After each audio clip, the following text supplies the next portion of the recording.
এখানে একটি প্যারাগ্রাফ লিখতে বলেছে process writing. How candle sticks are made, কীভাবে ক্যান্ডেল স্টিক্স বা মোমবাতি তৈরি করা হয়, এই সমস্ত হিন্টসগুলো দিয়ে লিখতে হবে।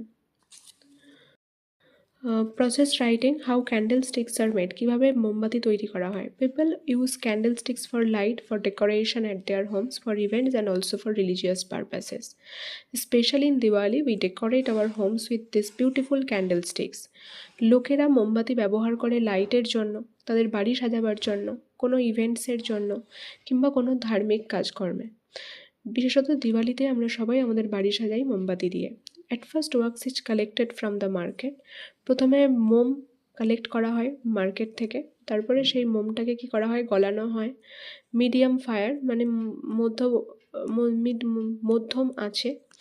Next the strings are put in the dies, তারপরে সে এক দড়ি দেওয়া হয় ডাইসের মধ্যে, মানে ধাতব ছাঁচের মধ্যে, মোমবাতির আকারের dies. Thereafter the wax is poured into the dies, তারপরে সেই মোমটাকে ঢেলে দেওয়া হয় সেই ধাতব ছাঁচে। After that the dies is cooled for some time, এরপরে এই ডাইসটাকে ঠান্ডা করা হয় কিছু সময়ের জন্য। Then the candle sticks are brought out from the dies, তারপরে মোমবাতিটাকে বার করে নেওয়া হয় ডাইস থেকে। Finally the candle sticks are ready for use, শেষ পর্যন্ত ক্যান্ডেল স্টিক রেডি হয়ে যায় ইউজ করবার জন্য। তাহলে এটা হচ্ছে how candle sticks are made, candle স্টিক্সের প্রসেস রাইটিং।